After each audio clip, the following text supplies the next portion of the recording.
Praise the lord. దేవునికి మహిమ కలుగును గాక. హల్లెలూయా చెప్పరా అక్కడ.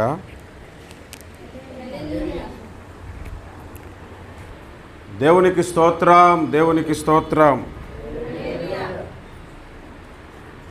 మీ మధ్య వాక్య పరిచర్య చేయటానికి మొట్టమొదటిగా దేవదేవునికి అనుమతి అయి ఉంటుంది. ఆయన అనాది ప్రణాళికలు నిర్ణయించుకొని ఉంటాడు. అందుకే మీ వద్దకు వాక్య పరిచర్యకి రావటం ప్రభు కృప చూపించారు. వాస్తవంగా ఇండియాలో ఉన్న పాస్టర్లు ఎవరు కూడా నాకు పెద్దగా తెలియదు.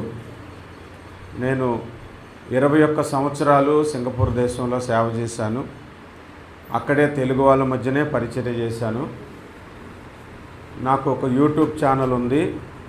ఆ యూట్యూబ్ ఛానల్ ద్వారా చాలామంది నాకు కిందన కామెంట్స్ చేసి నా ఫోన్కి వాట్సాప్కి మెసేజ్లు చేసేవారు. మీరు ఇండియా వస్తే మీ చేత మా మందిరంలో వాక్యం చెప్పించుకోవాలని. అందులో కొంతమంది నేను సింగపూర్ కాబట్టి వాక్యం ఇచ్చేవారు, కొంతమంది వాక్యము నచ్చే ఇచ్చేవారు. 2 రకాలుగా మనుషులు ఉంటారు. ఎందుకంటే నేను ఫారెన్ కాబట్టి వాక్యం ఇవ్వటం ఒక రకం, వాక్యము నచ్చి వాక్యానికి పిలిచిన వారు కొంతమంది ఉంటారు. అలాగా నా వాట్సాప్ నెంబర్ తెలుసుకొని నేను ఇండియాకు వస్తున్నానన్న సంగతి తెలుసుకొని చాలామంది వాక్య పరిచర్యకు నన్ను పిలిచేవారు అన్నమాట.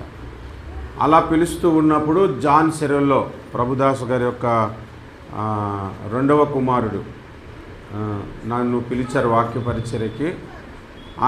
ఆయనకు నాకు వాట్సాప్ ద్వారా చాలా కాలం పరిచయం ఉంది. నేను సింగపూర్లో ఉన్నప్పుడు, ఆయన కర్నూలులో ఉన్నప్పుడు ఇద్దరం వాట్సాప్ ద్వారా మాట్లాడుకునే వాళ్ళము.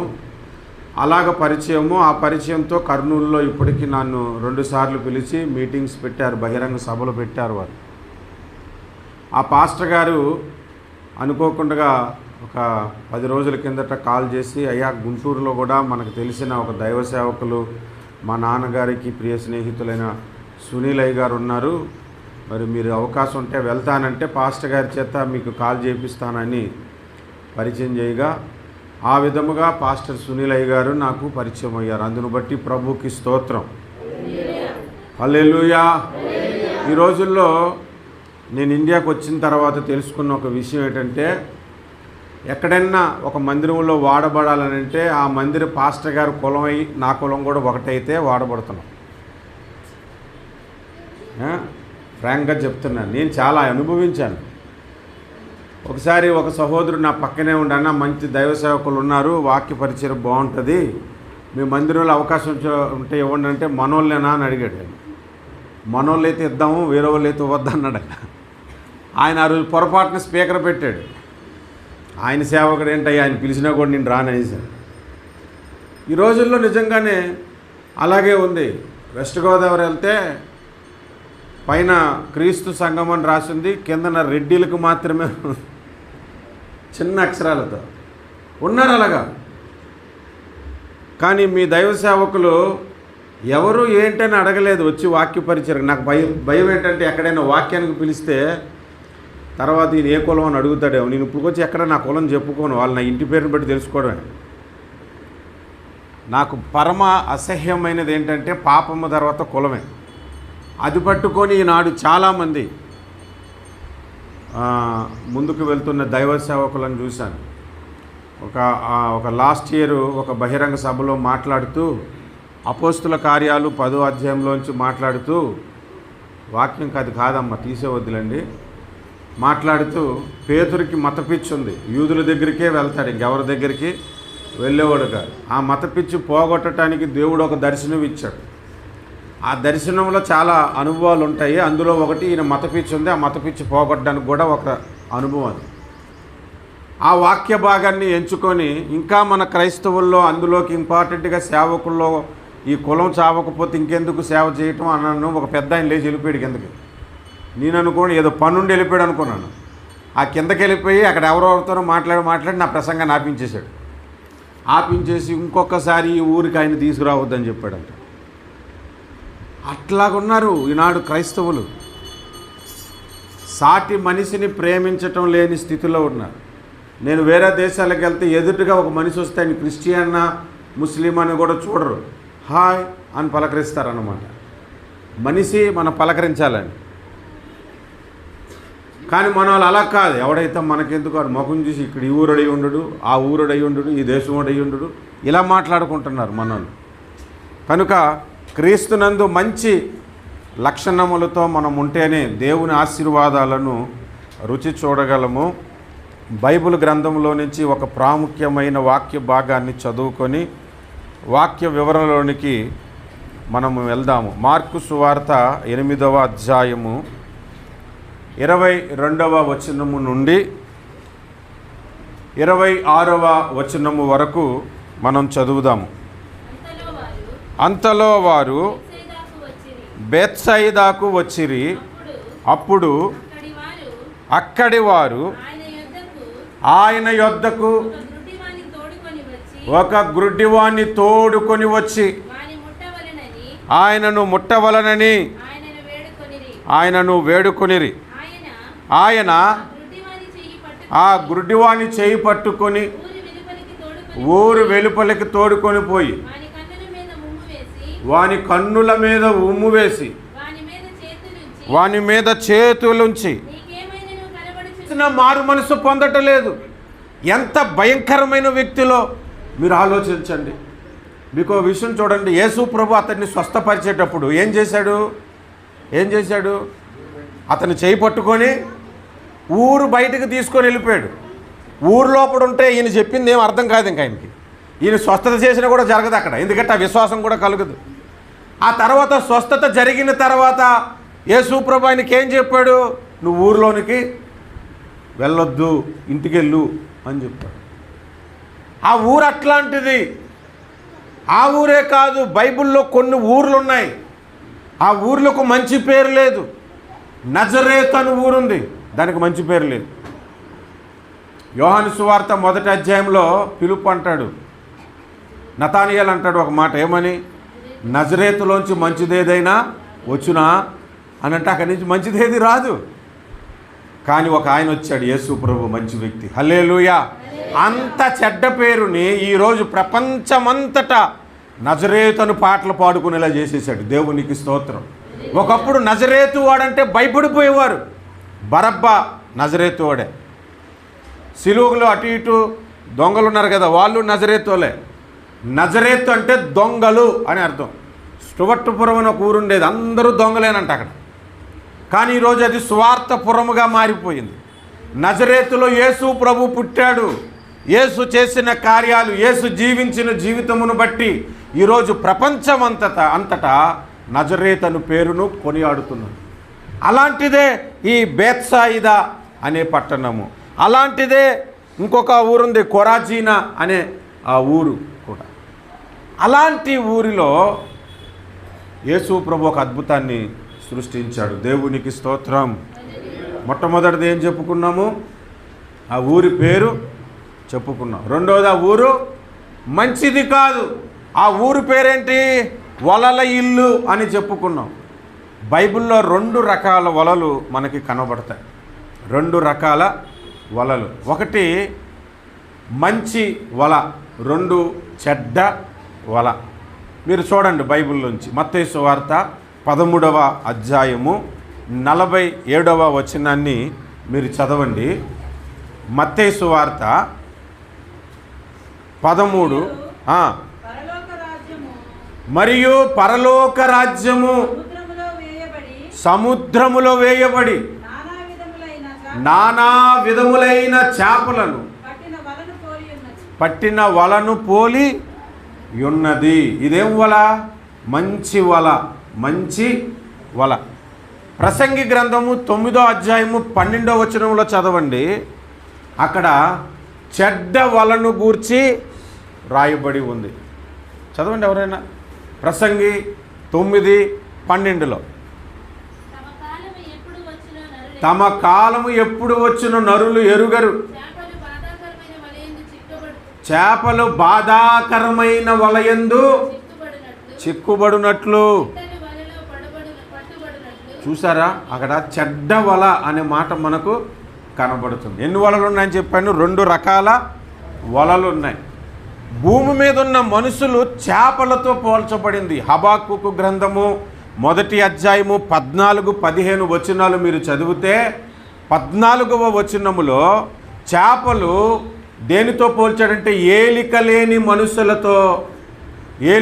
మనుషుల వలె ఉన్నారంట. చేపలు ఏలిక లేని చేపలు ఎలా ఉన్నాయో మనుషులను కూడా అలాగే ఉన్నారు అని చెబుతున్నాడు. అంటే మనుషులందరూ చేపలే. ఈ మనుషుల మీదకి 2 వలలు విసరవేయబడుతున్నాయి. 2 వలలు, ఒకటి మంచి వల, 2 చెడ్డ వల. ఇంటర్నెట్ అంటే మంచిది కాదని కాదు అర్థం. అందులో మంచివి ఉన్నాయి, చెడ్డవి ఉన్నాయి. యూట్యూబ్ ఓపెన్ చేసి మీరు జబర్దస్తులు చూడొచ్చు, సినిమాలు చూడొచ్చు. యూట్యూబ్ ఓపెన్ చేసి సేవకుల ప్రసంగాలు వినొచ్చు. యూట్యూబ్ ఓపెన్ చేసి సినిమా పాటలు వినొచ్చు. యూట్యూబ్ ఓపెన్ చేసి దేవుని పాటలు వినొచ్చు. యూట్యూబ్ ఓపెన్ చేసి చెడ్డ బోధలు వినొచ్చు. యూట్యూబ్ ఓపెన్ చేసి మంచి బోధలు వినొచ్చు. నెట్లో మంచిది ఉంది, చెడ్డది ఉంది. అలాగే పరలోకపు వల కూడా నెట్తో పోల్చబడింది, అనేకులను పడుతుందంట. మత్తయి సువార్త 13:47 మనం ఏం చదువుకున్నాం తెలుసా? నానా విధములైన చేపలంటే వల విసిరిన వెంటనే ఓన్లీ సొర చేపలే పడతాయా? పండుగప్పలు పడవా? పండుగప్పలకి సపరేట్ వల ఏమి ఉండదు. ఒక వలలోనే అన్ని రకాల చేపలు పడతాయి. హల్లెలూయా, హల్లెలూయా. ఒకసారి అన్నాడు, రే ఒక ఆయన, మాలోలు దేవుడిని నమ్ముకున్నాను అని అన్నాడు. నేను అన్నాను, అవును మాలోలు దేవుడిని నమ్ముకున్నాను అన్నాడు. అదేంటి అలా ఒప్పేసుకుంటున్నావు అని అన్నాడు. నేను, అవును ఆయన మాలోలకి దేవుడు, గొల్లోలకి దేవుడు, మంగళోలకి దేవుడు, చౌదరీస్కి దేవుడు, అందరికీ దేవుడు ఆయన. అందులో ఒకరు మాలోలని మీరు పెట్టారు. ఇంకొకడు అన్నాడు, రే నువ్వు అమెరికా దేవుడిని నమ్ముకుంటావు. అవును నేను అమెరికా దేవుడిని నమ్ముకున్నాను. ఆయన అమెరికాకి దేవుడు, ఇండియాకి దేవుడు, పాకిస్తాన్కి దేవుడు, అన్ని దేశాలకి దేవుడు. హల్లెలూయా, హల్లెలూయా. ప్రకటన గ్రంథము 7వ అధ్యాయం 14వ వచనం చదివితే ప్రతి వంశములోను, ప్రతి భాషలోను, ప్రతి దేశపు వాడును, ప్రతి జాతిపు వాడును పరలోకము చేరిన వారు ఉన్నారంట. హల్లెలూయా. అక్కడికి వెళ్ళిపోతే అమెరికా వాళ్ళు, ఇండియా వాళ్ళు, తెలుగు మాట్లాడేవాళ్ళు, తమిళ్ మాట్లాడేవారు, జాపనీస్ మాట్లాడేవారు, స్పైనీస్ మాట్లాడేవారు, ఆ కులవాళ్ళు, ఈ కులవాళ్ళు, ఆ వంశస్థులు, ఈ వంశస్థులు, జమీందారులు, పేదోడు అందరూ అక్కడే ఉంటారు. రక్షణ పొందిన వాళ్ళు. నరకానికి పోయి చూసామనుకోండి, అక్కడ కూడా అమెరికా వాళ్ళు ఉంటారు, అక్కడ కూడా ఇండియా వాళ్ళు ఉంటారు, అక్కడ కూడా మాలోళ్ళు ఉంటారు, మాదిగోళ్ళు ఉంటారు, గొల్లోళ్ళు ఉంటారు, అన్ని కులాల అక్కడ ఉంటారు. పరలోకానికి కూడా అందరూ వెళ్ళే వాళ్ళు ఉంటారు. హల్లెలూయా. అయితే మంచి వలకు తొందరగా చిక్కుకోరు కొందరు. దేనికి? మంచి వలకి ఇష్టపడరు, చెడ్డ వలకే తొందరగా అట్రాక్ట్ అయిపోతుంటారు చాలామంది. ఇప్పుడు మీకు ఒక ఎగ్జాంపుల్ చెప్తాను. బుర్రల దేవుడని ఒక దేవుడిని నేనే కనిపెట్టాను. బాగా గుర్తుపెట్టు, బుర్రల దేవుడు నేనే కనిపెట్టాను ఈ దేవుడిని. ఇది చాలా చోట్ల చెప్పాను, మీకు కూడా చెప్తాను. నేనేం చేశానంటే బుర్ర మీద బుర్ర దేవుళ్ళు తయారు చేస్తాను. అంటే పక్కపక్కనంటే ఆల్రెడీ వచ్చేసాయి కాబట్టి, చుట్టూ అంటే ఆల్రెడీ వచ్చేసాయి కాబట్టి ఒకదాని మీద ఒకటి నేను తయారు చేశాను. నేను వెళ్ళి మొక్కాను. పెళ్లి చేసుకున్న తర్వాత మా ఆవిడ చేత మొక్కిచ్చాను. పిల్లలు పుట్టారు, వాళ్ళకి మొక్కిచ్చాను. పిల్లలు ఎదిగారు, వాళ్ళకి పిల్లలు పుట్టారు, వాళ్ళు మొక్కారు, వాళ్ళ పిల్లలు మొక్కారు, వాళ్ళ పిల్లలు మొక్కారు. 4 తరాల తర్వాత ఆ దేవుడికి ఒక చరిత్ర తయారైపోతుంది. ఆ దేవుడికి కొంత భక్తుల సమూహము తయారైపోతుంది. అవునా కదా? ఆ దేవుని గురించి, అరే బుర్రల దేవుడురా, నమ్ముకుంటే నీ జీవితంలో జరుగుతుందంటే ఆయన దేవుడు ఎలాగయ్యాడు, చరిత్ర ఉందా, ఆధారాలు ఏమి అడగరు, వెళ్ళి మొక్కేస్తా. అదే యేసు ప్రభువును నమ్ముకోమంటే ఆయన దేవుడు ఎలాగయ్యాడు, అంత కన్ఫర్మ్ ఏంటి, ఆయన మనిషే కదా, ఎన్ని డౌట్లు వస్తాయో. అందుకే మంచి వలకు తొందరగా చిక్కుకోము మనం. కోరుండి పిల్లల్ని ఇస్తే అంట ఒక చెప్పేవారు, ఏమనేవారు, కులం తక్కువ అనేవారట. కోరుండి ఒకవేళ ఎవరైనా పిలిచి, అయ్యా అక్కడ అంతగా అవుతుందని నేను ఇంతకి ఇచ్చేస్తానని, తక్కువకి ఇచ్చేస్తాను అన్నాడు కాబట్టి ఇందులో ఏదో లోపం ఉందని అన్నట్లుగా చేసుకున్నారు ఈనాడు. మంచి వలకు చిక్కబడం. మన క్రైస్తవుల్లో కూడా మంచి బోధకు తొందరగా చిక్కుకోరు. ఒకవేళ మీరందరూ సిలువలు బొట్టు పెట్టుకోండి అని ఒక కొత్త బోధ చేశారు అనుకోండి, తొందరగా దానికి అట్రాక్ట్ అయిపోతారు. పాపం చేసినా పర్వాలేదు, సంసోను పాపం చేయలేదండి, ఆదరణ కొరకు దలీలా దగ్గరికి వెళ్ళాడు అన్నాడు ఈ మధ్య ఒక ఆయన. సబాస్ భలే చెప్పేవాని కింద కామెంట్లు పెట్టేస్తున్నారు అందరూ. మీకు తెలిసిపోయి ఉంటారు, చూసి ఉంటారు. పెద్ద స్పీకరు సంసోను వ్యభిచారంకి వెళ్ళలేదండి, ఆదరణ కొరకు వెళ్ళాడంట. ఇది ఈ రకమైన ఆదరణ నాకు ఎక్కడ తెలియదు మరి నాకు. దానికి చాలామంది ఇష్టపడ్డారు ఆ ప్రసంగాన్ని. వ్యభిచరించొద్దు, దొంగతనం చేయొద్దని గట్టిగా హెచ్చరించి చెప్పాము అనుకోండి, ఈ వలకి ఎవరు తొందరగా చిక్కుకోరు. మీ ఇంట్లో 5గురు 6గురు ఉన్నారు, అందరూ లక్ష సోపు వాడుతున్నారు. అందులో ఒకడు వచ్చి ఈ రోజు నుంచి నేను సంతూర్ సోపు వాడుతానంటే మీరేం అనరు. కొనుక్కోరా, కొనుక్కొని నువ్వు వాడుకో, నువ్వు ఒకటే పక్కనే సబ్బు పెట్టుకో అని అంటారు. అదే కనుక మీరందరూ పలానా దేవుని పూజిస్తున్నారు, ఈ రోజు నుంచి నేను యేసు ప్రభువుని నమ్ముకుంటున్నాను అన్నాడు అనుకోండి, నువ్వు మా వంశంలో పుట్టలేదు, మా కులంలో పుట్టలేదు, నా ఆస్తి నీకు రాదు, ఒరే వీడితో మాట్లాడకండి రా, వీడిని నేను వెలివేసేశాను అని అంటాడు. చూసారా, మంచికి తొందరగా ఒప్పుకోరు. నేను యేసు ప్రభువుని నమ్ముకోకముందు కైనీలు వేసేవాడు, పాన్పరాకు వెలగలగలు కొట్టి వేసుకునేవాడు. ఒకరింటికి వెళ్ళేవాడు, మా ఫ్రెండ్ ఇంటికి వెళ్తూ కైని ఇలాగేసుకొని, అమ్మ ఉన్నాడమ్మా మావాడు వాళ్ళ అమ్మనే, ఉండు బాబు వస్తాడు అన్నట్టు, రారా సినిమా వచ్చింది వెళ్దామనంటే వచ్చేసేవాడు. ఎప్పుడు వాడి దగ్గరికి వెళ్ళటం, వాడు సినిమా కంటే వచ్చేయటం, వాడు వాళ్ళ అమ్మ ముందే తీసుకొని నా దగ్గరకు తీసుకొని ఆడు కూడా పేదలకు మధ్యలో పెట్టుకోవడం. యేసు ప్రభువుని నమ్ముకున్నాను, వెళ్ళాను వాళ్ళ ఇంటికి. అరే ఈరోజు చర్చికి వెళ్దాను, బాబు నువ్వు వెళ్తే వెళ్ళో కానీ మాత్రం తీసుకెళ్ళక నాయన మా వాడిని అన్నంత.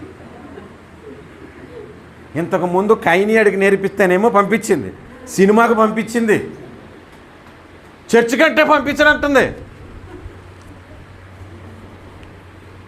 అలాగున్నారు ఇప్పుడు జనం. ఏ వాళ్ళకు చిక్కుకుంటున్నాం మనం? ప్రార్థన చేద్దాం రామ్మా అని ఎవరైనా ఒక సహోదరు పిలిచిందనుకో, ఒక గంట ఇంట్లో ప్రార్థన చేద్దామని రారు. చాలా రోజులు మాట్లాడేదా, 2 నిమిషాలు కూర్చొని మాట్లాడుకుందంటే మొత్తం ఊర్లో స్టోరీలన్నీ మాట్లాడేసుకుంటారు ఆ రోజు. ఏ వలకు చిక్కుకుంటున్నాం మనం? ఈ బేత్సాయిదా అనేది ఈ లోకానికి సాదృశ్యము. ఈ లోకమే వలల ఇల్లు. అసలు వల అంటే ఇంటర్నెట్టే కాదండి, ఇంకా చాలా వలలు ఉన్నాయి, చాలా వలలు ఉన్నాయి. ఎక్కడ పెట్టావురా అని అంటారు కదా, మీకు అర్థమైపోయి ఉంటుంది. ఎక్కడ పెట్టారా అంటే ఒక అమ్మాయిని పడేయటం కూడా వలే, ఇంకొకరిని మాయ మాటలు చెప్పి మోసం చేయటం కూడా వలే.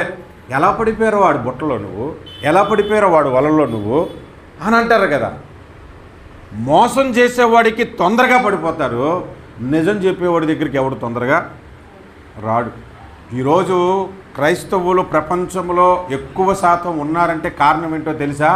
అది దేవుని కృపండి. అందులో మనం ఉన్నాం. దేవునికి చప్పటి కొట్టి మహిమ కలుగుతాం. హల్లెలూయా. దేవుని కృపను బట్టి మనం రక్షణ పొందాము. ఈ బెత్సాయిదా అనేది మంచి ఊరు కానే కాదు.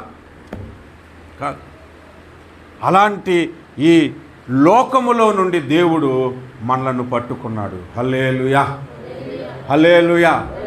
ప్రతిరోజు నేను ప్రార్థన చేసుకునేటప్పుడు కొన్ని సందర్భాల్లో సువార్త చెప్పిన తర్వాత విని అంగీకరించే మనసు నాకు ఇచ్చినందుకు స్తోత్రం. హల్లెలూయా. మీరు ఆ స్తుతి చెల్లించండి. ఎందుకో తెలుసా? ఎంత లోతుగా సువార్త చెప్పి నిరూపణలు చూపించి ఆ గ్రంథాలు చూపించి ఈ టెక్నాలజీ చూపించి చెప్పినా కూడా నేను నమ్మనంటే నమ్మననుకుంటాడు. వాడికి ఆ మనసు అంగీకరించే మనసు రాదు. కానీ ఆ మనస్సు దేవుడు మనకి ఇచ్చాడు. అందును బట్టి ప్రభువుకి స్తోత్రం. హల్లెలూయా. ఈ రోజుల్లో సువార్త చెప్పాలంటే చాలా కాంప్లికేట్ అయిపోయిందండి. ఎందుకంటే మనోళ్ళు అలా చేసి పడేశారు. మనోళ్ళే అలా చేసి పడేశారు. చాలా కాంప్లికేట్ అయిపోయింది, చాలా భయంకరమైపోయింది. సువార్త వలకు మనము చిక్కుకున్నామంటే మనంత ధన్యులు ఇంకొకరు లేరు. హల్లెలూయా. అది దేవుడు మనకి ఈ పట్టణము ద్వారా లేదంటే ఈ ఊరు ద్వారా మాట్లాడుతూ ఉన్నాడు. హల్లెలూయా. ఈ ఊరు ఎక్కడ ఉంటుందంటే గలిలీ సముద్రానికి అటువైపు ఇటువైపు కపెర్నహూము ఉంటుంది. మధ్యలో గలిలీ సముద్రము ఏర్లుగా పారుతూ ఉంటుంటుంది. అక్కడ ఇటువైపు కపెర్నహూము, అటువైపు బేత్సాయిదా ఈ పట్టణము ఉంది. ఇప్పుడు అక్కడికి ఒక వ్యక్తిని కొంతమంది తీసుకొని వచ్చారంట యేసు ప్రభు దగ్గరికి. ఆ మాట చూడండి, 20వ వచనము. 20వ వచనం మార్క్స్ వార్త చూస్తాం. మార్క్స్ వార్త 8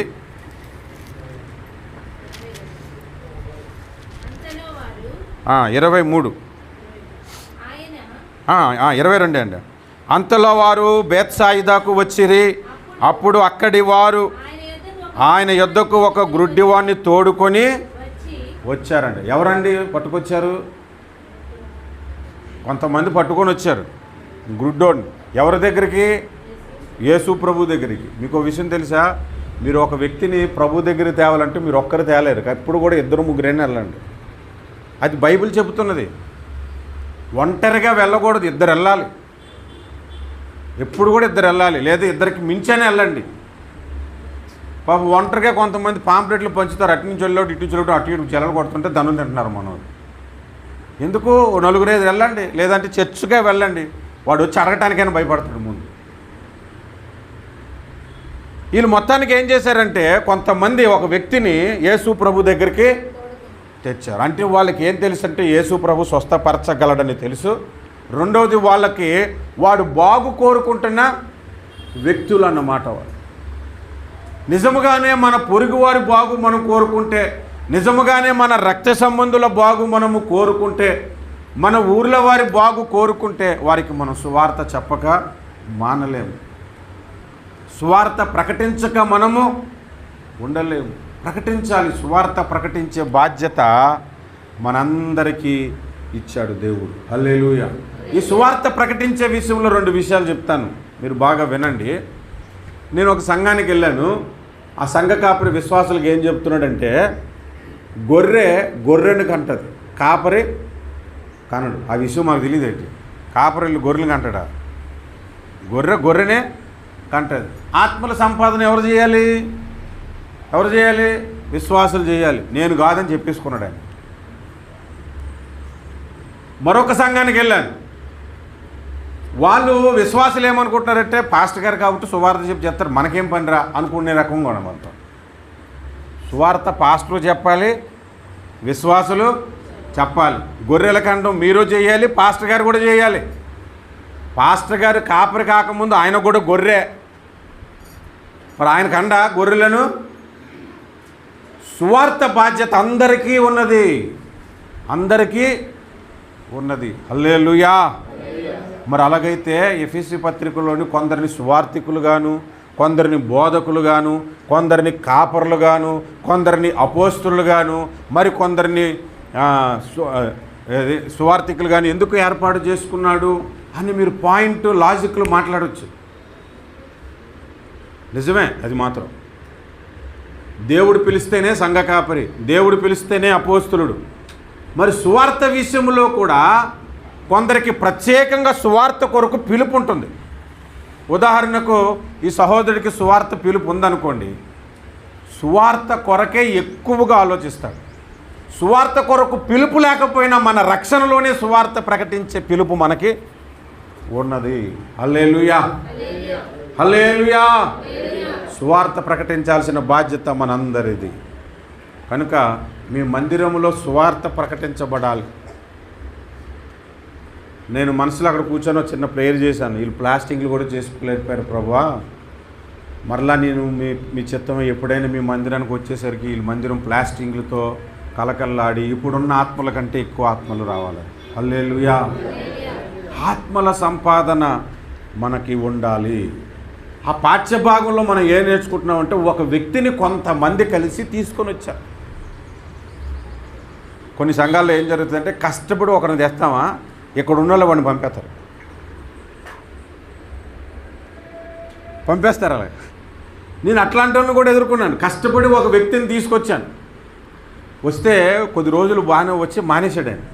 ఎందుకంటే నేను మీ చర్చికి వస్తున్నాను కానీ అన్న ఒకరోజు ఎవరు కూడా బ్రైజ్లాడ్ బ్రదర్ బాగున్నారా, మీ పేరేంటి, మా మందిరానికి వస్తున్నారు, రోజు రండి అని అనట్లేదు, నా గురించి ప్రార్థన చేస్తానంటలేదు, ఎంతసేపు మీ పాస్టరే కష్టపడతాడు, మీరు తప్ప ఎవరు నన్ను పెద్దగా పట్టించుకోవట్లేదన్న, అసలు నేను అంటూ ఒకరిని వస్తున్నానని మందిరానికి పక్కనోడికి తెలియదు తెలుసా అని ఒకరిని పిలిచి అడిగితే ఈ బ్రదర్ మన దగ్గరకు వస్తాడు, ఏం పేరు బ్రదర్ మీదని అప్పుడు అడుగుతున్నాడు.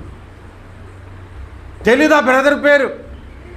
నేను ఇంకో సంఘానికి వెళ్ళినట్లు నన్ను పిలిచారు, నా నెంబర్ తీసుకున్నారు, మాట్లాడారు, మా ఇంటికి వచ్చేసారు, ప్రార్థన చేశారు, నేను అక్కడికే పోతాను అన్నాడు అంతే. కొంతమంది ఏం చేస్తారంటే మనం కష్టపడి ఒకరిని చేస్తే ఇక్కడ ఉన్న వాళ్ళు పంపించేస్తారు వాడిని. మనం ఎలాగున్నామో ఈ వచనం ద్వారా నేర్చుకోవాలి. ఎలాగైనా కొన్ని ఆత్మలను మనము తీసుకొని రావాలి. హల్లెలూయా. ఆత్మల సంపాదన కలిగి ఉన్నవాడు పరలోకంలో గొప్ప బహుమానం పొందుకుంటాడు. గొప్ప బహుమానం పొందుకుంటాడు. మీరు ఎన్ని ఆత్మలు సంపాదిస్తారో అంత మహిమ పరలోకములో మీకు సమకూర్చబడుతుంది. ఇక్కడ ఉద్యోగం చేసే వాళ్ళకి 1 అవర్ ఓవర్ టైం చేస్తే 1 అవర్కి డబుల్ పేమెంట్ అనుకోండి, చేస్తారా చేయరా? ఖచ్చితంగా చేస్తాం మనం 1 అవర్కి డబుల్ పేమెంట్కి. కానీ ఒక ఆత్మను నీవు రక్షిస్తే నీ పరలోకంలో నీ మహిమ శాశ్వత కాలం ఉంటుంది అని అంటే ఆత్మల సంపాదన ఉండదు.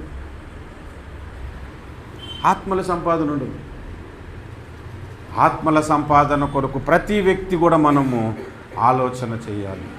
సరే, ఇంకొంచెం లోతుగా మనము వెళ్దాము. అక్కడి వారు ఆయన యొద్దకు ఒక గ్రుడ్డివాణ్ణి తోడుకొని వచ్చి వానిని ముట్టవలనని ఆయనను వేడుకొనిరి. ఏం చేశారు? వేడుకొనిరి అంటే ప్రార్థన. ఒక వ్యక్తిని మనం మందిరానికి తెచ్చిన తర్వాత అతడు రక్షణ పొందాలని ఎంతమంది ప్రార్థన చేస్తున్నారు? ఆత్మల రక్షణ కొరకు ఎంతమంది మోకాళ్ళ నుండి మొర్ర పెడుతున్నారు? ఇది చాలా ప్రాముఖ్యమైనది. ఒక వ్యక్తి నూతనంగా మన మందిరానికి వస్తే, లేదంటే ఒక వ్యక్తి నూతనంగా మన మందిరానికి రావాలి అని అంటే ఎంతమంది ప్రార్థన చేస్తున్నారు? ఈనాడు క్రైస్తవం అంటే ఎలాగైపోయిందంటే హిందూ గుడ్లకు వెళ్ళినట్లుగా చర్చిలకు వచ్చేస్తున్నారు అంతే. అక్కడికి వెళ్తారు, కొబ్బరికాయ కొడతారు, ఊదతులు వెలిగిస్తారు, ప్రభువా నేను నా పిల్లలు అంతా చల్లగా చూడు అంటారు. ఇక్కడికి వచ్చాక ప్రభువా నేను ఇల్లు కట్టుకుంటున్నాను సహాయం చేయి, మా వాడు ఎగ్జామ్కి వెళ్తాడు సహాయం చేయి. ఇంతే. ఒక ఆత్మరక్షణ కొరకు ప్రార్థన లేదండి. చాలామందికి లేదు. చాలామంది భక్తి జీవితం ఎలాగుందనంటే మరణానికి యువతలున్న భక్తి జీవితమే, మరణానికి అవతలున్న భక్తి జీవితం లేదు. అర్థమైందని చెప్పింది. మరణానికి యువతలున్న ఇల్లులు సంపాదించుకోవాలి, ఉద్యోగాలు సంపాదించుకోవాలి, ఇంకా చాలా చాలా సంపాదించుకోవాలి, పెళ్ళిళ్ళు జరగాలి, పిల్లలు పుట్టాలి, మనవాళ్ళు ఉండాలి, అంతా మేమే బాగుండాలి, ఆస్తులు సంపాదించుకోవాలనే ప్రార్థన ఉంది తప్ప మరణం తర్వాత కొన్ని ఆత్మలను నేను నా ప్రార్థన ద్వారా తీసుకురాగలగాలనే ప్రార్థన జీవితం లేదు. 1 కొరింథీ పత్రిక 19వ అధ్యాయము 20వ వచనం మీ గుండెల్లో చిత్రీకరించుకోగలిగితే ఈ వచనాన్ని బాగా, కొంతమంది నోట్స్ రాసుకుంటున్నారు, ఈ వచనాన్ని మీ గుండెల్లో ఈ వచనాన్ని పెట్టుకోగలిగితే 1 కొరింథీ పత్రిక 15:26 19 మర్చిపోయా గుర్తురా. 1 కొరింథీ పత్రిక 15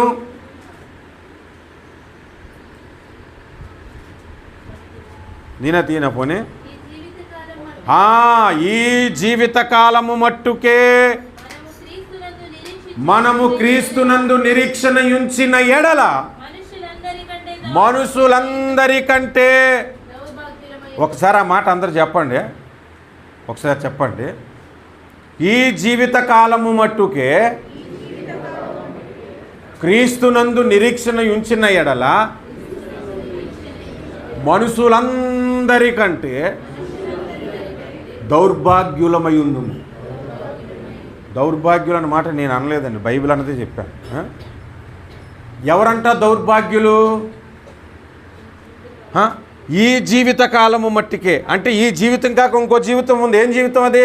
మరణం తర్వాత శాశ్వత జీవితం మనకుంది. ఈ జీవితకాలం మట్టుకే క్రీస్తునందు విశ్వాసము, క్రీస్తునందు నిరీక్షణ ఉంచిన వ్యక్తులు అసలు మనుషులందరికంటే దౌర్భాగ్యులు అన్నమాట. క్రైస్తవుల్లో అందరికంటే ఉత్తములు ఉంటారు. అదే క్రైస్తవుల్లో మనుషుల కంటే కూడా దౌర్భాగ్యులు ఉంటారు. ఎవరంటే ఈ లోక ఆశీర్వాదాల కొరకే ప్రార్థన చేసేవారు. ఈనాడు కొంతమంది క్రైస్తవులు ప్రార్థనలు ఉంటాయండి, నాకు మెంటలు వచ్చేస్తుంది.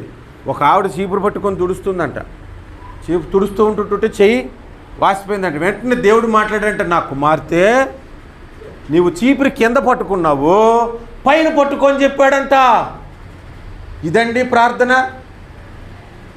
ఇంకొక ఆమె సాక్ష్యం చెప్తుంది, మా ఇంట్లో ఎలుకలు ఎక్కువ ఉన్నాయని నేను 2 చేతులు పైకెత్తి ప్రార్థన చేశానండి, దేవుడు అద్భుతంగా ఇంటిలోనికి పిల్లిని పంపించాడు, చప్పట్లో అన్నాడు. ఇదండి ప్రార్థన. ఏం ప్రార్థన చేస్తున్నామో తెలియదు. బంగారం కొనుక్కొచ్చి ఒకసారి ఒక ఆమె నా చేతిలో పెట్టి దీని కొరకు ప్రార్థన చేయమంది. ఏమని ప్రార్థన చేయాలండి నేను చెప్పండి? ప్రభువా ఈ బంగారం తులాన్ని కాస్త 2 తులాలు చేయండి అని చేయాలా, లేకపోతే వీళ్ళు ముత్తూట్లో తాకట్టు పెట్టకుండా ఉందురుగాకని ప్రార్థన చేయాలా, ఇంకేమని ప్రార్థన చేయాలి? తెలివిగా అయితే నేనేం చేస్తాను, ప్రభువా బంగారానికి ఉన్న విలువ ఈ ఆధ్యాత్మిక జీవితానికి కూడా ఉండేటట్లు సహాయం చేయి, అంతే. హల్లెలూయా. ఏ ప్రార్థన చేస్తున్నామో ఆ సెన్స్ లేకపోతే అసలు క్రైస్తవుడిగా బ్రతకటం వేసుకు. ఎందుకంటే దౌర్భాగ్యులం అయిపోతాం మనం. నిజంగా మీరు బ్రతుకుతే మరణం తర్వాత జీవితం కొరకు ఇప్పుడు బ్రతకండి. మరణం తర్వాత జీవితం కొరకు ఇప్పుడు మీరు బ్రతకండి. మీ కుటుంబంలో ఎవరైనా ఫారెన్ వెళ్ళిన వాళ్ళు ఉన్నారా? భర్తో భార్యో లేకపోతే పిల్లలు ఇక్కడ ఎవరు ఉన్నారా? వాళ్ళు అక్కడికి ఎందుకు పంపిస్తారు తెలుసా? అక్కడ $1, సింగపూర్లో $1, ఇక్కడ 60 రూపాయలు. అక్కడి నుంచి జీతం రాగానే ఒక 100 మా అమ్మకు పంపించేసేవాడు. 6000 పండగ చేసుకుంటుంది.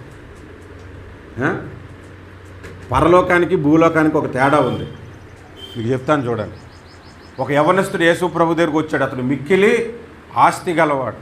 ప్రభువా నిత్య జీవానికి వెళ్ళాలంటే ఏం చేయాలని అన్నాడు. అని అంటే, నీకు ఒకటి కొదువుగా ఉంది, నీ ఆస్తి అమ్మి బీదలకు ఇచ్చే, అప్పుడు పరలోకములో నీకు ధనము కలుగును అన్నాడు. మీ దగ్గర డబ్బు ఎక్కువ ఉందనుకోండి, పేదలకు ఖర్చు పెట్టండి, పరలోకంలో ధనం కూర్చుకోండి. ఆత్మలకు సువార్త ప్రకటించండి, రక్షింపబడ్డాడనుకో పరలోకంలో ధనము కలుగుతుంది. దేవుని పరిచర్యలో పాల్గొనండి, దేవుని మందిర అవసరతలు తీర్చండి, పరలోకంలో మీకు ధనము కలుగుతుంది. మనందరం ఫారినర్సే. ఇక్కడ మీకు తెలుసో లేదో, ఫారిన్ వెళ్ళడానికి ఆశపడుతుంది. అసలు మనమే ఫారినర్స్. బైబిల్ చెప్తుంది కదా, ఈ లోకంలో మనము యాత్రికులమై ఉన్నాము. మన సొంత దేశం ఏది? పరలోకము. అక్కడి నుండి ఇక్కడికి పనికొచ్చాము, మనం వలస వచ్చాము చెప్పాలంటే. ఇక్కడ జాగ్రత్తగా పని చేసుకొని ఆత్మలు సంపాదించుకోవాలి. అందుకొరకే ప్రార్థన చేయాలి. బైబిల్లో రాయబడి ఉంది ఏమనంటే, అడుగుము జనములను నీకు స్వాస్థ్యముగా ఇచ్చేదను అంటే, అది వదిలేసి చీపురు కట్టలు పట్టుకొని దాని గురించి ప్రార్థనలు, ఎలుకల కొరకు ప్రార్థనలు, ఏం ప్రార్థనలు చేస్తున్నారో తెలియట్లే. ఇంకా మీరు ఆలోచించండి, యేసుప్రభు ఇంకేం ప్రార్థన చెప్పాడు చేయమని? మనమేనేటి ప్రేయర్ రిక్వెస్ట్లు ఇస్తాం, యేసుప్రభు కూడా చెప్పాడు ప్రేయర్ రిక్వెస్ట్లు. ఇంకోటి ఏం చెప్పాడు?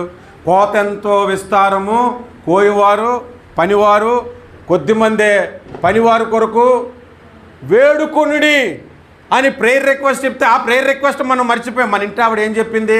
ఇల్లు కట్టుకుంటున్నారంటే, స్లాబ్ వేసుకుంటారంటే, దాని కొరకు ఉపవాసం ఉండి ప్రార్థన. దాని కొరకు 2 నిమిషాలు ప్రార్థన చాలమ్మా, సరిపోద్ది. దేవుడు స్లాబ్ కాదు, 2 స్లాబ్లు వేయిస్తాడు, దేవునికి స్తోత్రం. కానీ ఆత్మల సంపాదన కొరకైతే పౌలు ఎలా ప్రార్థన చేశాడో తెలుసా? నాకు ప్రసవ వేదన కలుగుతుందన్న. అట్లాంటి క్రైస్తవులు ఈనాడు నాకు కనబడట్లేదు. ఆత్మల కొరకు మోకాళ్ళ నుండి కన్నీరు కార్చి ప్రార్థించే ప్రార్థనా పరులు నాకు కనబడట్లేదు. ఇంకెందుకు మనం భక్తి చేసేది? కనుక మనం కూడా ఏం నేర్చుకున్నామంటే, ఆ గ్రుడ్డివాణిని తీసుకొచ్చి వేడుకున్నారంట అతనిని ముట్టమని. వచ్చిన వెంటనే ప్రభా ఆయన ఒకసారి ముట్టు అని అనలే, వేడుకున్నారు అని అంటే అర్థం ఏంటి? చాలాసేపు బ్రతుములాడుకున్నారు. ఆయన అప్పటికే దాన్ని మేము పట్టించుకోవట్లేదు, బ్రతుములాడుకుండే, ఎలాగైనా బాగు చేయండి అయ్యా, బాగు చేయండి, గుడ్డోడు పాపం చాలా ఇబ్బంది పడుతున్నాడు అని బ్రతుములాడుకున్నారు. మీరు ఎప్పుడైనా ఆత్మల సంపాదన కొరకు అలా బ్రతుములాడుకున్నారా? మీ మందిరం కట్టడం కొరకు అలా బ్రతుములాడుకున్నారా? కన్నీరు కార్చారా? ఉపవాసాలు ఉన్నారా? కొంతమంది ఉపవాసం ఉంటుందండి, అన్నం తినరు కానీ 2 చపాతీలు తింటారు. ఒక ఆమె అంతే, అన్నం చపాతీలు 2 చపాతీలు ఆర్డర్ చేసుకుని తింటూ, ఏంటమ్మా చపాతీలు తింటే ఉపవాసం కదా అన్నయ్య. అది ఉపవాసం ఎందుకయింది? అన్నం తినకపోతే ఉపవాసం అనుకుంటున్నారు మనోళ్ళు కొంతమంది. దానికి తగ్గట్టుగా 2 చపాతీలు తినేస్తున్నాం కదా. చపాతీలు ఏమి చిన్నవా, ఇంతంత ఉన్నాయి, ఇస్తిరాకుల్లాగా. దేని కొరకు ప్రార్థన చేస్తున్నామో మనకు తెలియని పరిస్థితి అయిపోయింది నాకు. సరే, ఇంకా ఆ వచనంలోని ఇంకొక మాట చూద్దాం మనం. వారిని తీసుకొచ్చింది ఎవరును? గుడ్డివాడిని. ఎవరిని? ప్రతి స్వస్థతలో, ప్రతి అద్భుతములో దేవుడు ఒక పాఠాన్ని మనకు నేర్పిస్తాడు. గుడ్డివాళ్ళు అంటే మీకు 2 రిఫరెన్సులు బైబిల్లోంచి చూపెడతాను. మీరు చదివి నాకు అర్థం చెప్పండి. ఎప్పుడు నేనే ప్రసంగాలు చేయడం, ప్రసంగికులే కాదు, కిందన కూర్చున్న వాళ్ళు కూడా చెప్పాలి. చూడండి, మొట్టమొదటి విషయము లూకాసు వార్త 4వ అధ్యాయము. లూకాసు వార్త 4వ అధ్యాయము 18వ వచనములో మనకు అవసరమైన మాటే జ్ఞానం కలిగిన వారైతే చదువుతారు.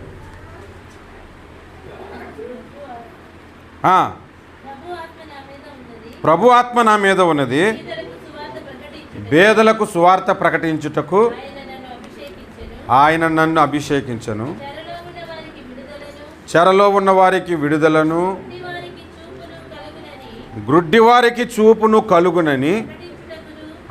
చూడండి, ఇప్పుడు యేసు ప్రభుకి ఆత్మాభిషేకం ఉన్నది, దేవుడు అభిషేకించాడు. ఎందుకు? గ్రుడ్డివారికి చూపుని ఇవ్వటానికి. ఇప్పుడు ఇంకో వచనం చెబుతాను, 2 వచనాలు చెప్పాను కదా.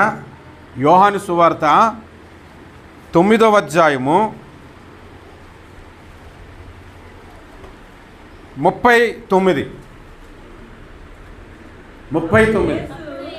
అప్పుడు యేసు చూడని వారు చూడవలను, చూచువారు గ్రుడ్డివారు కావలను అను తీర్పు నిమిత్తము నేను ఈ లోకమునకు వచ్చి. ఇప్పుడు చూడండి, లూకాసు వార్త 4:18లోనేమో గుడ్డివారికి చూపునవ్వటానికి వచ్చానన్నాడు.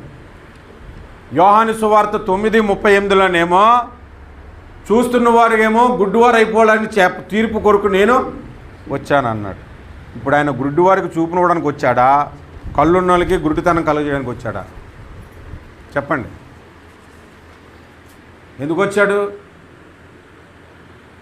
అటు ఇటు కొట్టుకోవసరం లేదు. కొందరు అలాగా, కొందరు ఇలాగా, నాకు ఈ వచనం నచ్చింది, ఆ వచనం నచ్చలేదని కొట్టేయడానికి లేదు, నాకు ఈ వచనం నచ్చింది, ఆ వచనం కొట్టేయడానికి లేదు. నాణ్యానికి 2 వైపులో చూడాలి కదా.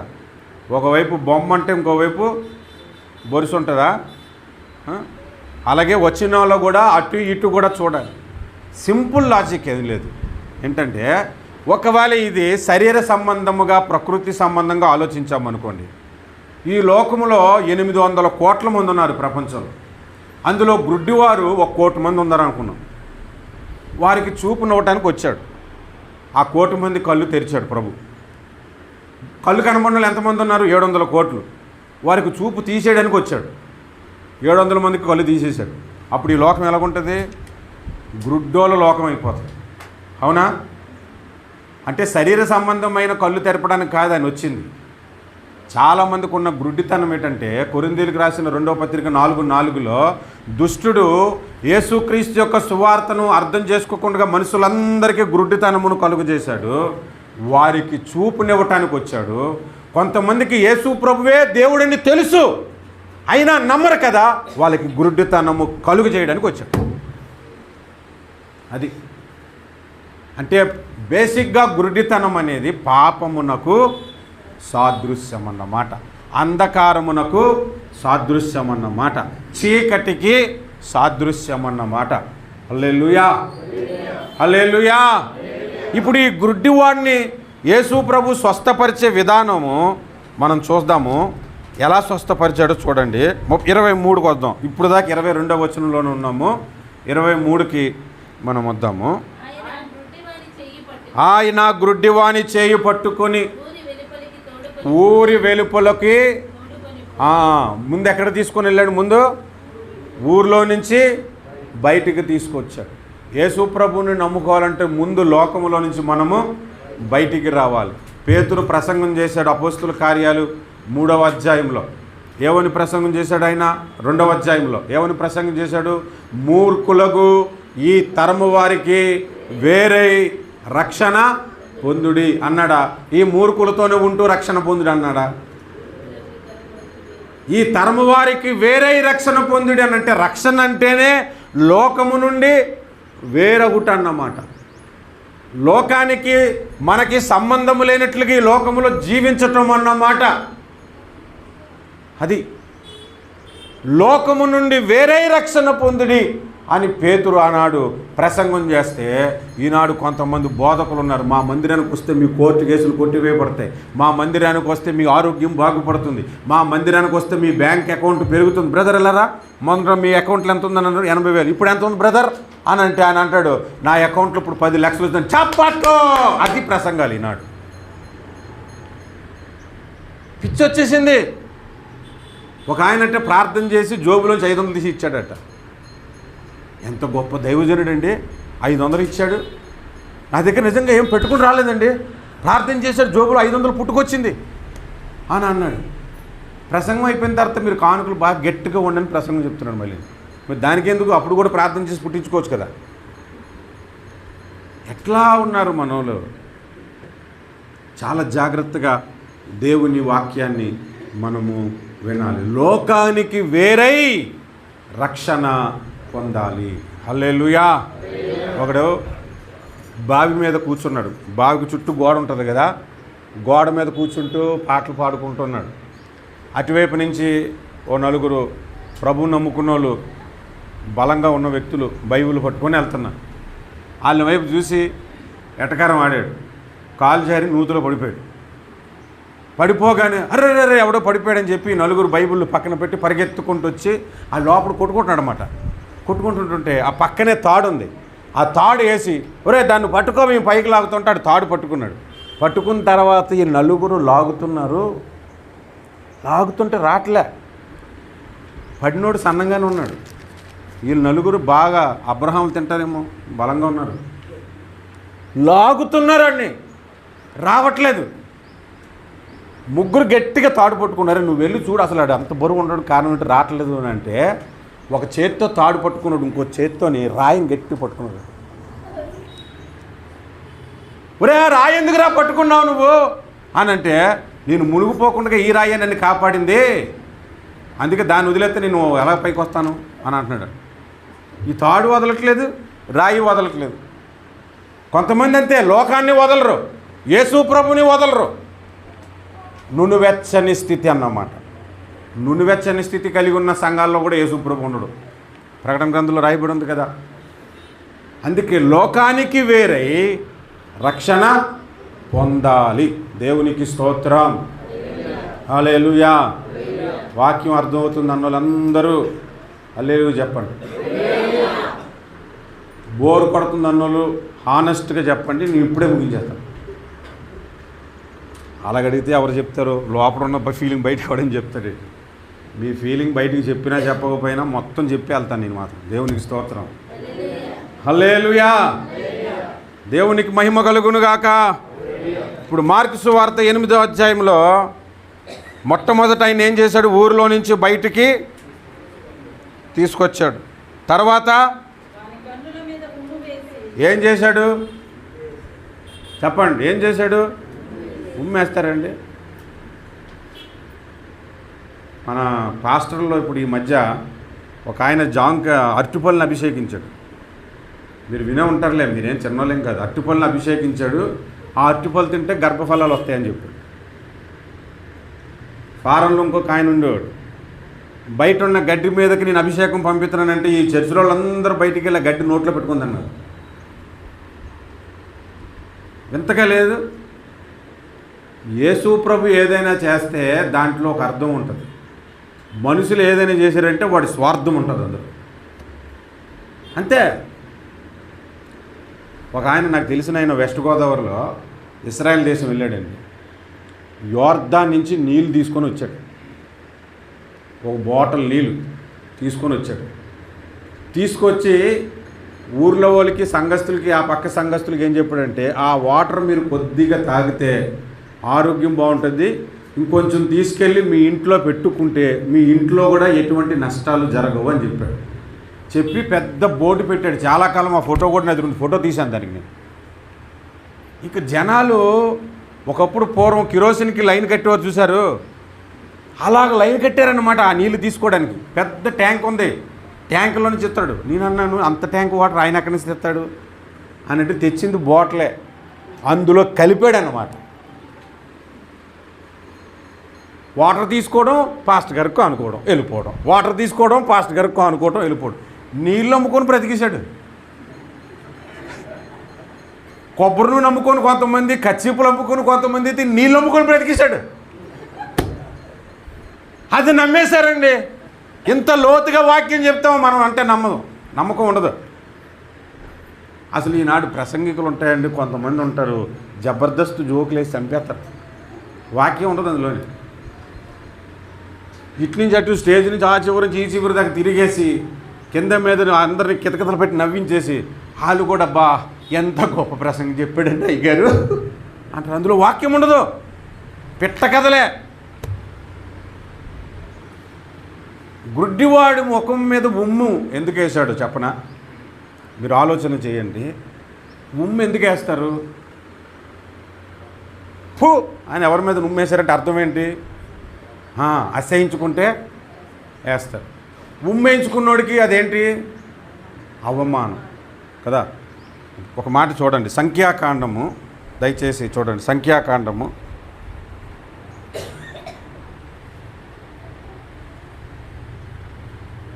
12వ అధ్యాయము 14వ వచనం. అప్పుడు యెహోవా మోషేతో, ఆమె తండ్రి ఆమె మీద ఉమ్ము వేసిన ఎడల ఆమె 7 దినములు సిగ్గుపడును కదా,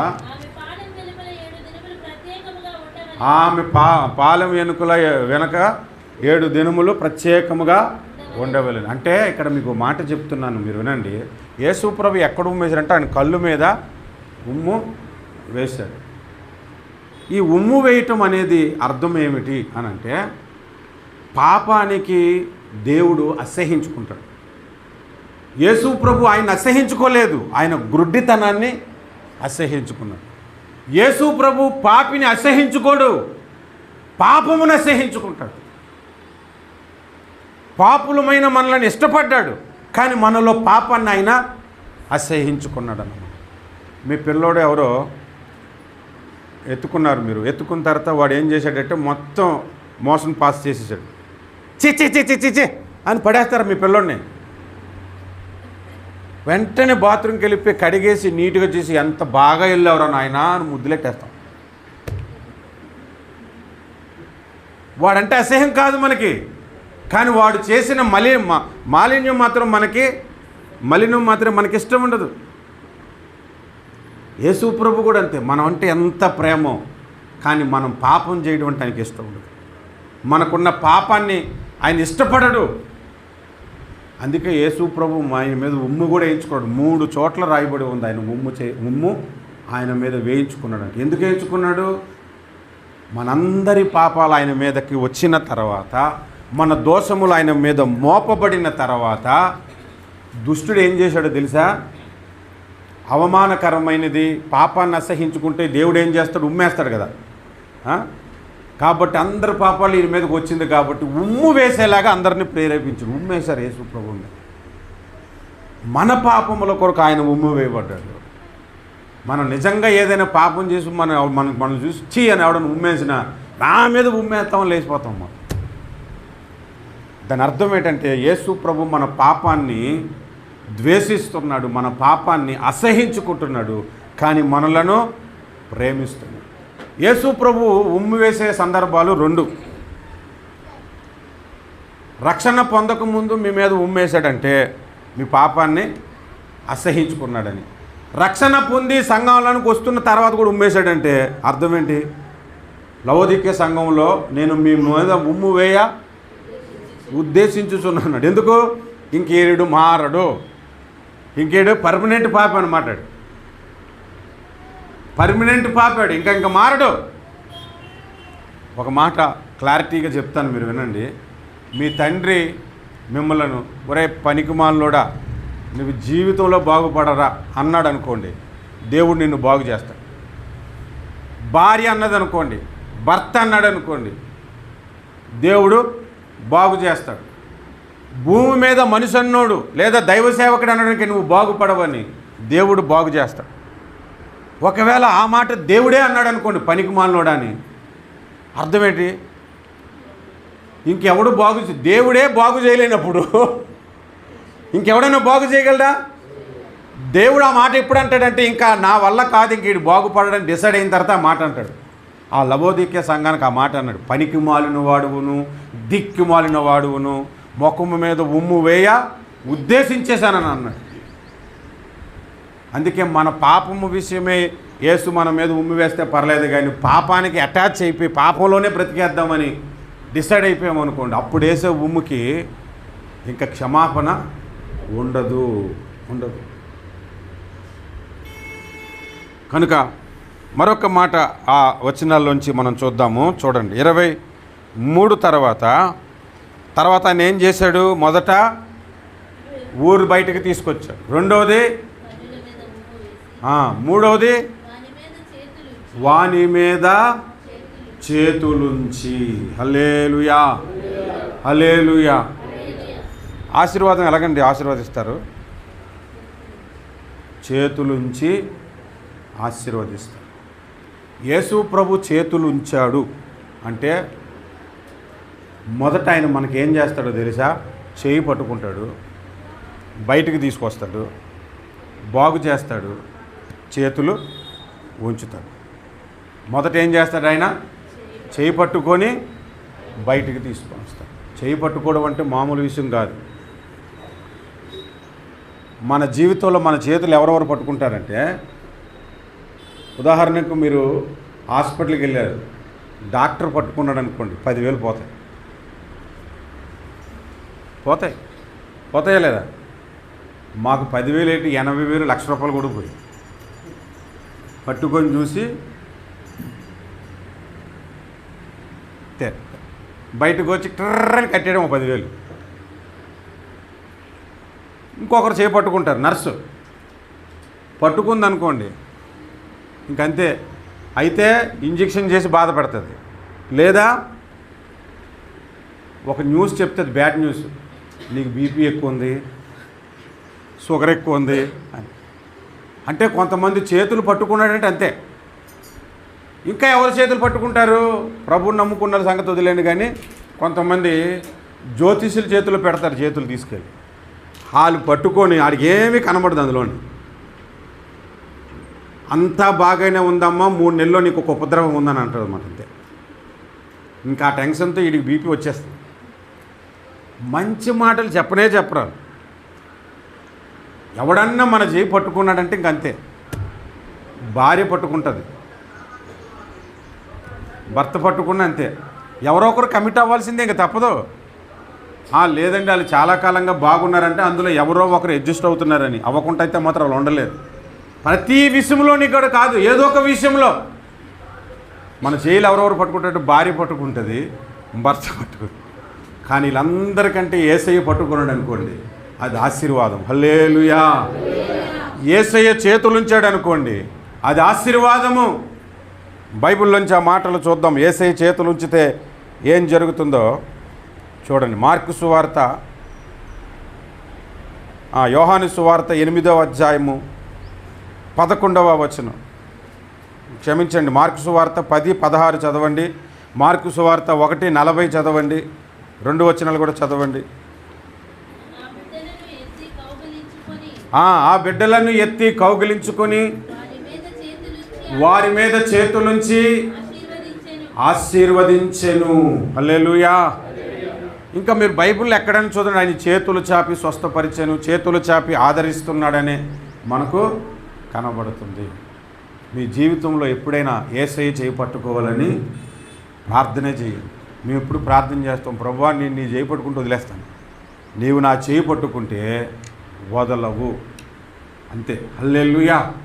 పేతురు మునిగిపోసాగాను, ప్రభువా నేను మునిగిపోతున్నాను అన్నాడు. అప్పుడు యేసు ప్రభు ఏం చేశాడు? చేయి చాపి పట్టుకొని లేచాడు. యేసు ప్రభు పట్టుకుంటే రక్షణ, యేసు ప్రభు పట్టుకుంటే స్వస్థత, యేసు ప్రభు పట్టుకుంటే అది మనకు ఆశీర్వాదము. ఇంక చివరిగా ఒక మాట చెప్పి నేను ముగిస్తాను. యేసు ప్రభు ఆయన మీద చేతులుంచినప్పుడు నీకేమైనా కనబడుతుందా అంటే ఏమన్నాడు? కనబడుతున్నాయి కానీ మనుషులు చెట్లులాగా నడుచుతున్నారు. అంటే విజన్ క్లియర్గా లేదు, బోసరగా ఉంది. అవునా అని చెప్పి మరలా యేసు ప్రభు రెండోసారి చేతులు పెట్టి ప్రార్థన చేశాడు. అప్పుడు క్లియర్గా కనబడుతుంది. నేను అది చదివినప్పుడు నేర్చుకున్న ఒక పాఠం ఏంటంటే, యేసు ప్రభు స్వస్థత చేస్తే పర్ఫెక్ట్, సగం సగం పనులు చేయడు. మనోళ్ళు స్వస్థత చేస్తే సగమే. కొంతమంది స్వస్థత కూటాలకు వెళ్తాను, స్వస్థత జరుగుతుంది, నడుస్తాడు, ఇంకా బెండ్ ఉంటుంది. అది యేసు ప్రభు స్వస్థత చేశాడు అనుకోండి, అది కూడా ఉండదు. పేతురు దైవాత్మ కలిగి స్వస్థత చేశాడు. ఒక కుంటివాడిని దిగ్గున లేచి నిలుచొని గంతులు వేస్తూ వెళ్ళిపోయాడంట. స్వస్థత చేస్తే అంత పర్ఫెక్ట్గా స్వస్థత చేయగలగాలి. అది యేసు ప్రభు మాత్రమే చేస్తాడు. ఆయన సగంలో వదిలేడు ఏ పని కూడా.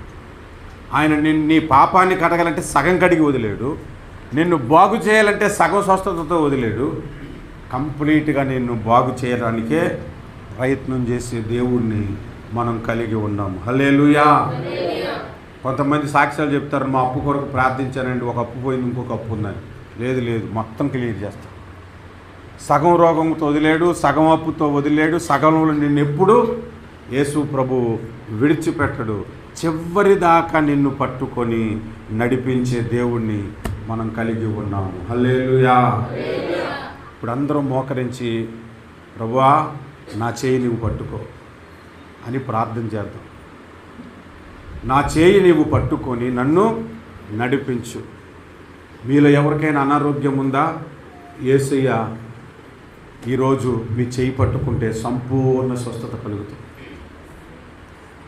మీలో ఎవరికైనా ఆర్థిక ఇబ్బందులు ఉన్నాయా? యేసయ్య మీ చేయి పట్టుకుంటే సంపూర్ణమైన విడుదల కలుగుతుంది. మీలో ఎవరికైనా ఆధ్యాత్మికంగా ఎదగలేని బలహీనతలు ఉన్నాయా? యేసు ప్రభు నీ చేయి పట్టుకుంటే ఆ బలహీనతల నుంచి విడుదల కలుగుతుంది.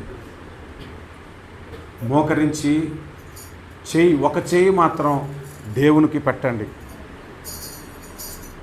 దేవుడు నా చేయి పట్టుకుంటూనే ఉన్నాడు అనే స్పృహ కలిగి మనం ప్రార్థన చేద్దాం. విశ్వాసముతో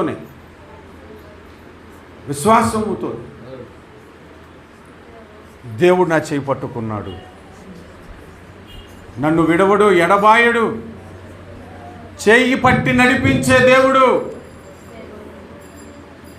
చేయి పట్టి నడుపును, శిఖరముపై నిలుపును. చేయి పట్టి నడుపును, శిఖరముపై నిలుపును.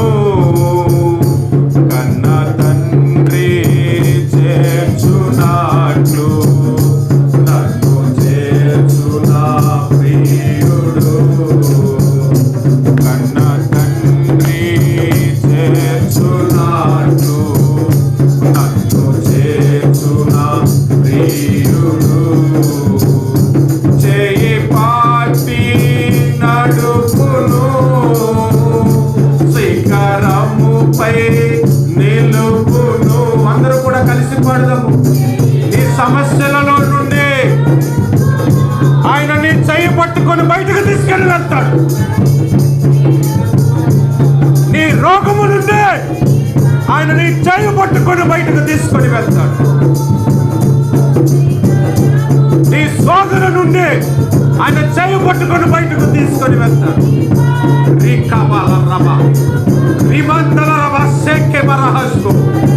రివా కమల రిఖ్య మందలరి అందలరే రిఖా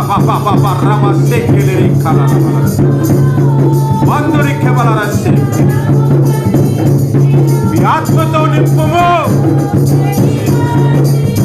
ఇక్కడ ఎంతమంది రోగములతో బాధపడుతున్నారు, యేసు నామములో విడుదల కలుగునుగాక.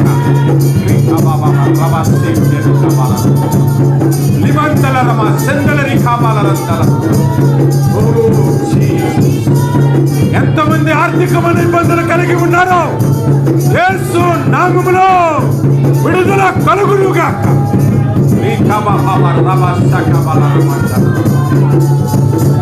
ఈ మందిరము సంపూర్ణముగా కట్టబడునుగా. ప్రార్థన పరులు ఇక్కడ లేపబడునుగాక. ఆత్మల సంపాదన ఇక్కడ జరుగునుగాక.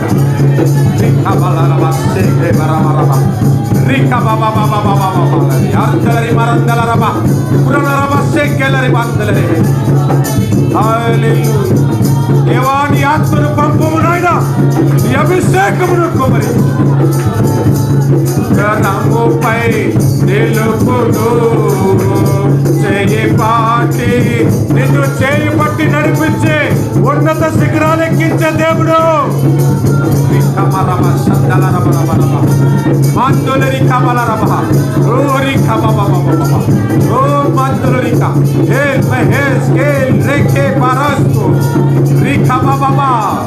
Lego Pradesh, Syracuse, Rikamandalaraba, Rikababa, Zikalaraba, Zikaraka, Rikababa, Rikalaribandala, Rikabalaraba. యేసు నామములో సంపూర్ణ విడుదల కలుగునుగాక. సంపూర్ణ స్వస్థత కలుగునుగాక. యేసు కార్యములు జరిగించు. హల్లెలూయా, హల్లెలూయా, హల్లెలూయా. సహాయం, అద్భుతాలు జరిగించండి. ఈ సేవకుడు సునీల్ గారిని, వారి కుటుంబాన్ని మీరు దీవించండి, ఆశీర్వదించండి. ఈ మందిరము కట్టబడాలి, మీరు ఆర్థిక అవసరతలు తీర్చబడాలి.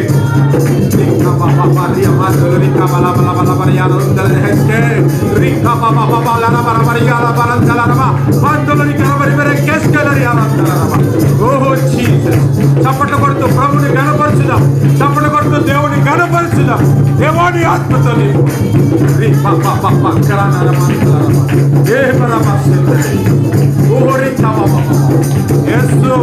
యేసు నామములో స్వస్థత నా భార్యకు కలుగునుగాక.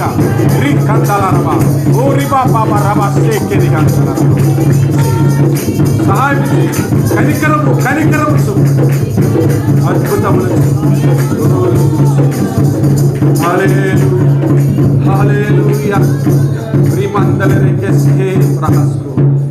హల్లెలూయా, హల్లెలూయా.